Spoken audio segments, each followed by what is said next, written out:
الشارع خاوي، استغل الفرصه ديما المغرب وغادي يجيبوها. قلوبنا معكم يا أسود في اليوم الموعود من أجل إسعاد شعب طاله الشوق حتى أصابه بالجنون. الليلة مغربية، الليلة مغربية. حد سعيد المنتخب الوطني وكنتمناهم يفرحونا كما فرحاتنا الوداد إن شاء الله. Maghreb United, bon courage pour le Maroc contre la Côte d'Ivoire. Inch'Allah, Djibouna la qualification, Inch'Allah. Vive l'Algérie et vive le Maroc. Marocains, je vous souhaite bonne chance et je suis sûr que vous allez gagner. Courage. Patience, Inch'Allah, Maghreb 2-0. 2-1 إن شاء الله ويجيب المغرب وغادي إن شاء الله الروسيا. سبنسيري ممتاز هادي، يلا يا رشيد، يلا رشيد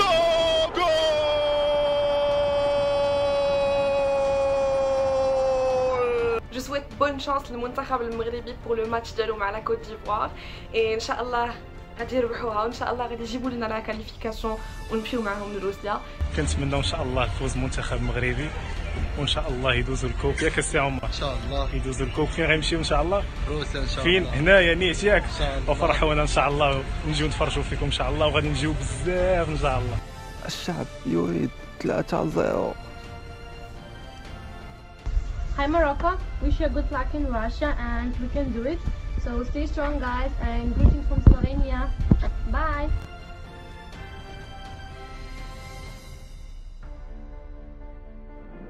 Allez Maroc, allez le Maghreb, la.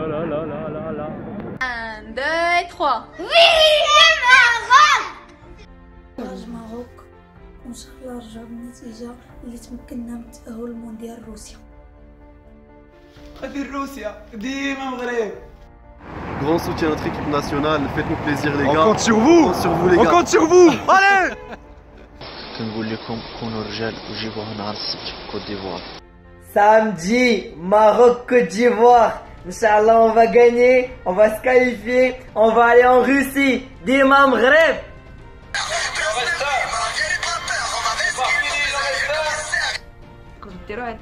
You can do it.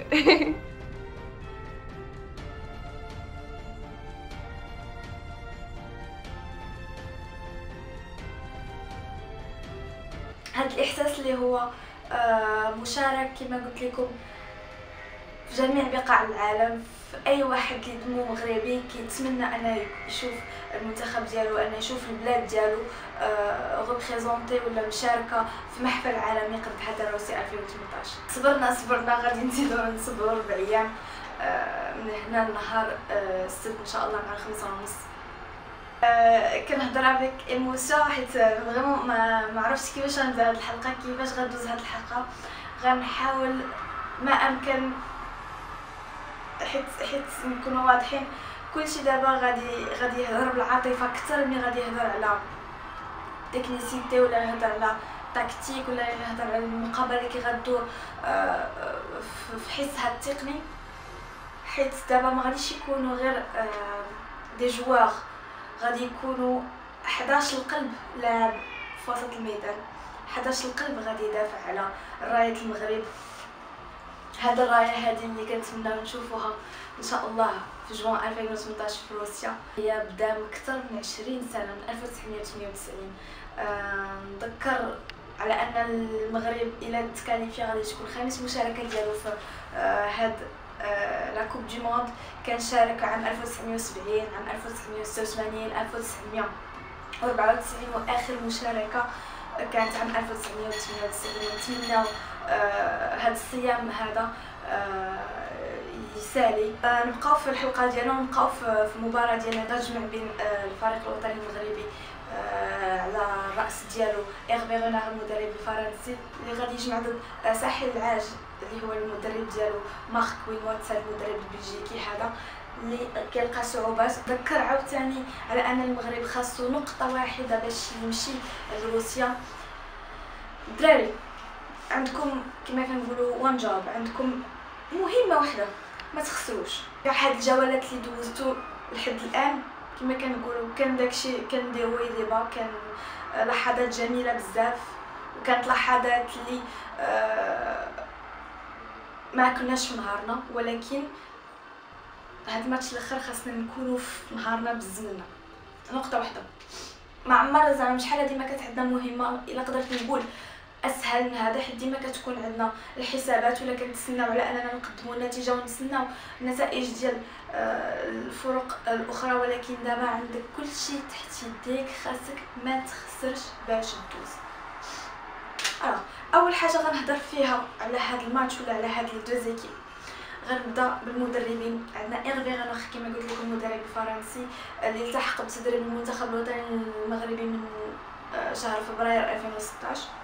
هذا المدرب الى قدرنا نقولوا اهم البالماريس ديالو جوسكا بريزون، النتائج ديالو حتى الان مع المنتخب الوطني فهي ممتازه جدا، حيث انه تقريبا لعب 19 مقابله الى نكذب فيها 9 ديال الانتصارات، 5 تعادلات و5 الهزائم. بينما الا جينا نشوفوا في المدرب ديال منتخب ساحل العاج فهو مارك ويلموتس البلجيكي اللي التحق بالتدريب المنتخب الكوت ديفوار في مارس من هذا العام، مارس 2017، مورا ديك النكسه اللي عرفات المنتخب ساحل العاج اللي كان نفس نذكر كنا في المغرب مع المغرب في نفس الجروب، وتولى تدريب هذا المنتخب من شهر 3 من هذا العام. النتائج الحاليه ديال هذا المدرب هذا فهي مخيبه للامال، حيت دوز 5 الماتشات، خسر ب3، ربح 1 وتعادل في 1. والضغط كبير على هذا المدرب حاليا، حيث كيتلزم عليه على انه يربح هذه المقابله. كما بدينا بالمدربين دونك خصنا نمشي دقه بدقه. اهم ما يميز إيرفي غنوخ كلشي عارف هادشي اللي غادي نقول، ولكن خصني لازم نذكر به على ان ما يميز إيرفي غنوخ من غير الصرامه ديالو، من غير الفرد ديال النظام التكتيكي ديالو اللي كيعطي الوقت ديالو في المباريات، فهو التجربه اللي عنده في الملاعب الافريقيه لا تقدر بثمن. بينما الا جينا نشوفوا مارك فهو بلجيكي، هذه اول تجربه افريقيه ديالو، لا يفقه شيء عن الكره الافريقيه الا جينا نشوفوا بمنظور التجارب اللي دوز.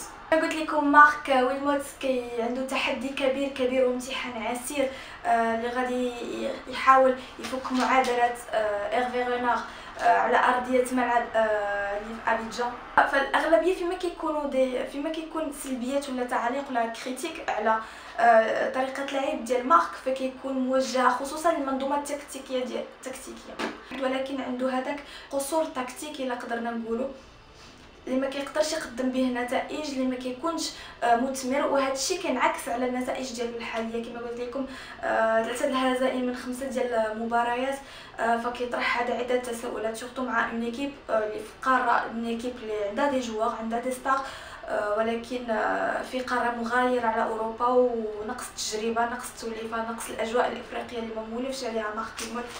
هذا الشيء اللي ينقص من النتائج ديالو، اللي كيقص من العطاء ديالو في ارضيه الميدان. هضرنا دابا على المدربين، غنهضروا عاوتاني على ليست دي جوار. مارك ويلموتس عيط على 25 جوار، 25 جوار اللي فيهم تقريبا 6 الركائز. هاد اللائحه كتضم تقريبا، فهي الا جينا نشوفوا مشابهه للتشكيله اللي جات ولا اللائحه اللي كانت في لا 3 ولا 4 جورني. داكشي علاش الا جيت نقدم احصاءات ولا بعض الارقام فغتكون مشابهه ولا غتكون كتركز سورتو على التشكيله اللي كانت في لا 3 جورني، حيت في هاد لي جورني اللي دازو كانوا بزاف ديال الغيابات اللي عانى منهم المدرب. دونك كاين 6 ديال لي جوار كلي. شكون هما هاد لي جوار كلي؟ غيرفينيو، كاين سالومون كالو، ريدي، كاين ماكس غراديل، سيرج اورييل اللي كنقول على انه من العناصر الخطيره جدا في منتخب ساحل العاج، وكذلك زاها اللي كيلعب مع كريستال بالاس. زاها تقريبا الى لعب غيكون اول مره غيلعب ساحل العاج، غيلعب في لو بيي ديالو. حضر منه بزاف، علاش؟ على لا بيرفورمانس اللي كيقدم، على السرعه ديالو، وعاوتاني على واحد الحاجه اللي هي مرتبطه سورتو بالمورال، حيت فيما كيكون ان كومباك ديال شي لاعب. نعطي مثال غير ديال المنتخب الوطني، كاع تقريبا لي كومباك اللي كانوا ديال بعض اللعابه، سواء عادل تعرض في عهد ديال كيريز، سواء زياش في عهد ديال إيرفي غنوخ، سواء الظهور الاول ديال امرابط، اللي كتعطي نتائج ديريكت على مجريات المباريات. داكشي علاش كنحضر مزاها الا دخلت تيتولار خاص انا نردو البال بهاد اللعيب بزاف. الحاجه اللي خاصنا نهضر فيها عاوتاني العامل الاساسي، العامل اللي يقدر يخرج على لا بيرفورمانس ديال لي زيكيب بجوج، ولكن هو عامل سلبي بالنسبه للفريقين بجوج اللي كيلعبوا بكره في الارض، فهو عامل التيران ارضيه الميدان اللي ما عرفتش شنو هذيك، حقل البطاطا. عرفوا لان المغرب كيلعب كرات قصيره، كرات ارضيه كتعتمد على لي باس بين لي جوار. اما هذا الشيء ما غادي ينعكس سلبيا على طريقه تقديم الكرات ولا طريقه اللعب، فغيعتمدوا خصوصا على الكرات العاليه في هذه الحاله هذه، وما غاديش يعطيو ديك الارتياحيه ولا ديك الراحه في اللاعب المنتخب المغربي. ونتمنوا هذا ما غاديش يكون انفخه ولا ما يكونش اوبستاكل اللي غادي يقدر يصعب المأموريه ديال المنتخب الوطني المغربي. عاوتاني الحاجه الثانيه فكما شفنا نذكر عاوتاني ونهني وداد الرياضي بالفوز ديالو بكاس الافريقيا تشامبيونز ليغ، فشفنا ان الحكم الغامبي هو اللي كان كيحكم هذيك المباراه. ناضوا عليه دي كريتيك من المصر كانوا عندي. نتمنى على ان هاد لي كريتيك ولا هاد الضجه الاعلاميه اللي نايضه على هاد الحكم ما تاثرش عليه، يبقى حكم كوريكت، يبقى ستريكت في الاربيتراج ديالو، يبقى نقي ويبقى محترف على ارضيه الميدان وما ياثرش عليه هذا الشيء في التحكيم ديال مباراه المنتخب الوطني. ما عرفتش كيما بديت هذه الحلقه، ما عرفتش كيفاش غنساليها، ولكن نتمنى ان شاء الله لا كاليفيكاسيون المنتخب الوطني المغربي. ما بغيتش نطيحوا في نفس الديسكور ولا في نفس الهضره اللي كنقولوا فيه، ما كيكونش اقصاء، فهو هذا الجيل هذا وجدنا هذا الجيل لكأس العالم القادمه، فهذا الجيل هو اللي كاين يستاهل على انه يدوز لكأس العالم 2018، حيت الا ما داش هذا العام واللي هو شحال هادي ما كانش اقرب زعما لهاد الدرجه على انه يتكاليفيا، ما عرفتش فوقاش يقدر يدوز.